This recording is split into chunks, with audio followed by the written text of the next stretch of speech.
প্রিয় ভাই ও বোনেরা, আসসালামু আলাইকুম। শিক্ষা যদি তোমার ব্যবহারে না দেখা যায়, তাহলে তোমার ডিগ্রি একটা কাগজের টুকরা ছাড়া আর কিছুই না। সত্য বলার কারণে যদি আপনার চারপাশ খালি হয়ে যায়, তাহলে বুঝে নিবেন আপনি সঠিক জায়গায় আছেন।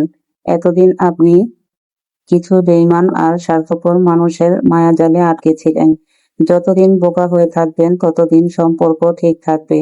যখন থেকে ভুলকে ভুল, সঠিককে সঠিক বলা শুরু করবেন, ঠিক তখনই সম্পর্ক শেষ হয়ে যাবে। চিনি আর লবণ একই রকম দেখতে, পার্থক্য শুধু স্বাদে। ঠিক তেমনি মানুষ আর অমানুষ দেখতে একই রকম, পার্থক্য শুধু আচরণে। ক্ষমা তাকে করুন যে ভুল করেছে, কিন্তু তাকে ক্ষমা করো না যে জেনে শুনে ঠান্ডা মাথায় বেইমানি করেছে। এখানে আমার রান্নাটা শেষ হয়ে গেল। আমি রুই মাছ দিয়ে ধুমধুম দিয়ে রান্না করেছি। সবাই ভালো থাকবেন। আল্লাহ হাফেজ।